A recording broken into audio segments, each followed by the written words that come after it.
Hello friends, আমার channel Sunanda Das the art of cooking. আমি দেখো এটা নিয়ে নিয়েছি মাগুর মাছ, জ্যান্ত মাগুর মাছ। জাস্ট কেটে নিয়ে ধুয়ে হলুদ আর নুন মাখিয়ে রেখেছি। দেখো মশলা নিয়ে নিয়েছি, আমি একটা পেঁয়াজ কুচিয়ে নিয়েছি, 4-5টা লঙ্কা নিয়ে নিয়েছি। লঙ্কাগুলো খুব একটা ঝাল নয়, তোমাদের ঝালটা নিজেদের টেস্ট অনুযায়ী দিও। আর দেখো রসুন আমি 6-7 কোয়া রসুন নিয়ে নিয়েছি, আর 2-3 টুকরো আদার কুচি নিয়ে নিয়েছি। আমি দেখো একটু কুচনো আদা নিয়েছি, এ দেখো পাতলা পাতলা করে। তো এরকম অল্প করে আদা নিয়ে নিয়েছি। তো আমি পাতলা একটা ঝোল করব। আমার চ্যানেলের সাথে থেকো, Sunanda Das the art of cooking. আর আমার ফেসবুক পেজও ফলো করো বন্ধুরা। মিক্সিতে আমি মশলাগুলো নিয়ে নিলাম, আর এদিকে আমি আলু, দেখো এদিকে মশলা নিয়ে নিয়েছি, এটা বেটে নেব। আর এদিকে আমি আলু লম্বা লম্বা করে কেটে নিয়েছি। এই মাগুর মাছটা আমি একটু আলু দিয়ে করব, শুধু করা হয়, তো আমি জাস্ট আজকে আলু দিয়ে করব। তো এই তোমাদেরকে দেখাচ্ছি আমি আলু দিয়ে করছি। মাগুর মাছ, আলু, আর দেখো মশলা দিয়ে একদম প্লেন একটা পাতলা ঝোল করব। আর দেখো পেঁয়াজ, আদা, রসুন, কাঁচা লঙ্কা, এর সাথে একটু আমি 1/2 চামচ জিরে অ্যাড করলাম, আর 2-4টে গোলকি। তোমাদের গোলকির ফ্লেভারটা ভালো লাগলে দিও, আমার ভালো লাগে বলে আমি দিচ্ছি। আর যদি গোলকির ফ্লেভার ভালো না লাগে তোমরা স্কিপ করো। নিয়ে আমি একটা স্মুথ পেস্ট করে নেব।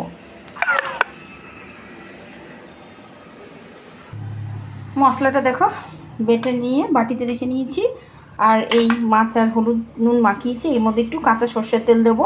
মাগুর মাছ ভাজলে না ফ্রাই করলে একটুখানি ছিটকায়। মাছের মধ্যে একটুখানি আমি কাঁচা সর্ষের তেল দিয়ে দিয়েছি 1 চামচ। কাঁচা সর্ষের তেল দিলে কি হয় বলো তো, মাছটা ফাটে না।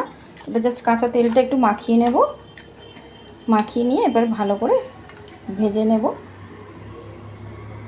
দেখো মাগুর মাছগুলো জাস্ট নাড়াচাড়া করে ভেজে নেব। এটা একটু তেল ফাটে বললাম, এটা কাঁচা সর্ষের তেল লাগিয়ে দিলে কি তেলটা ছিটকাবে না। এটা তোমাদের একটা টিপস দিলাম। তো চলো হালকা একটু এপিট ওপিট করে ভেজে নিয়ে আমি সব মাছগুলো ভেজে উঠিয়ে নেব। মাছের তেলের মধ্যেই আমি কেটে রাখা আলুগুলো দিয়ে দিয়েছি। তেলের মধ্যে আমি ভালো করে লাল লাল করে আলুগুলোকে ভেজে নেব।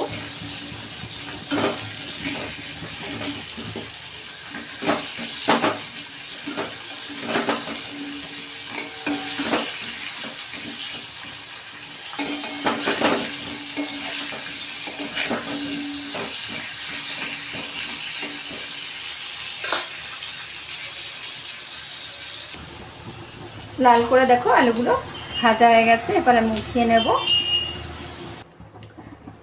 দেখো 2 চামচের মতো আমি তেল দিয়েছি, ওই তেলের মধ্যে আমি বেটে রাখা মশলাটা দিয়ে দিলাম।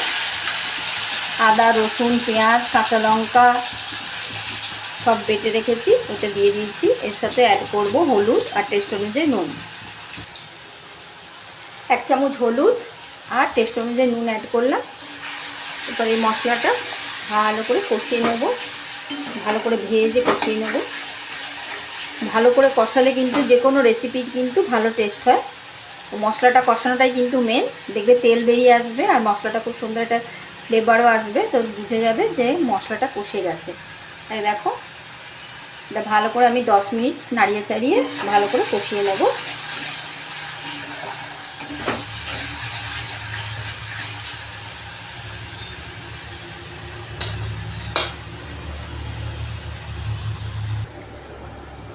দেখো মশলাটা কষে গেছে, দেখছো 10-15 মিনিট আমি ভালো করে কষিয়ে নিয়েছি। কালারটাও দেখো চেঞ্জ হয়েছে। মশলাটা যত ভালোভাবে কষবে এরকম কালারটাও ভালো আসে। দেখো এরপর আমি ভেজে রাখা আলুগুলো এই মশলার সাথে অ্যাড করে দেবো। আরও 5 মিনিট একটু মশলার সাথে আলুর সাথে কষিয়ে নেব, নাড়াচাড়া করে নেব।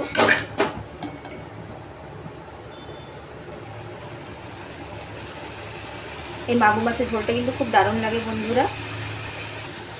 আলুর সাথে মশলাটা কষে গেছে, এরপর আমি হালকা গরম জল দিয়ে দিয়েছি। আমি একটু ঝোল ঝোল রাখবো, মাছের ঝোল করবো, তাই জন্য জলটা একটু পরিমাণটা দিচ্ছি। আলুটা সিদ্ধ হয়ে যাবে ওরকম পরিমাণে, আর ঝোল ঝোল থাকবে ওরকম পরিমাপ করে জল দেবো। আমি 1 বাটি দিয়েছি জল, আমি আরও 1 বাটি দেবো, যেহেতু সিদ্ধ হবে আলুটা। 50% সিদ্ধ হয়ে গেছে, আরও 50% আর ঝোলের মধ্যে সিদ্ধ হবে, আর মশলা আর ফ্লেভারটাও আলুর মধ্যে ঢুকবে।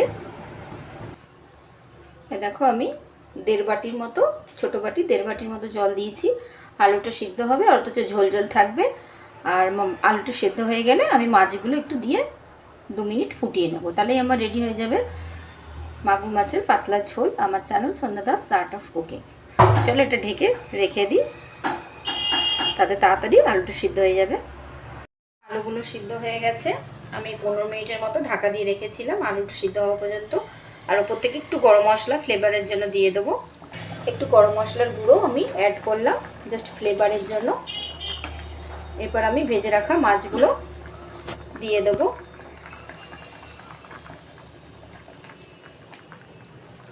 এটা 5 মিনিট ফোটার পরে আমি ওভেন বন্ধ করে দেবো, আমার রেডি হয়ে যাবে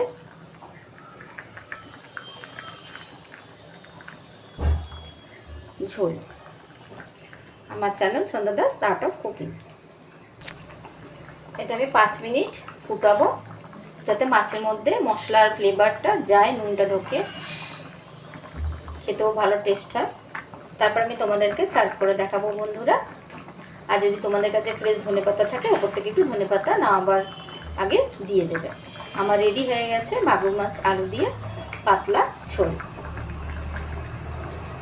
আমার রেডি মাগুর মাছের আলু দিয়ে ঝোল। আমার চ্যানেল প্লিজ সাবস্ক্রাইব করো, Sunanda Das the art of cooking. আমার চ্যানেল প্লিজ সাবস্ক্রাইব করো আর আমার ফেসবুক পেজ ফলো করো। আর যারা আমার চ্যানেলের সাথে জুড়তে চাইছো তাদের অশেষ রিকোয়েস্ট, অনেক অনেক রিকোয়েস্ট, তারা আমার চ্যানেলের সাথে জোড়ো। আমি একদম সিম্পলভাবে, ঘরোয়া সিম্পলভাবে রেসিপিগুলো তোমাদের সাথে শেয়ার করি, যেটা করি সেটাই তোমাদের সাথে শেয়ার করি বন্ধুরা। আর খুব ইজিভাবে করি। তোমাদের কমেন্ট করে বলো তোমরা কি রেসিপি দেখতে চাও, আমি চেষ্টা করবো সেই রেসিপিটা তোমাদের সাথে শেয়ার করার জন্য। চলো বাই ফ্রেন্ডস, আমি আবার অন্য রেসিপি নিয়ে হাজির হব।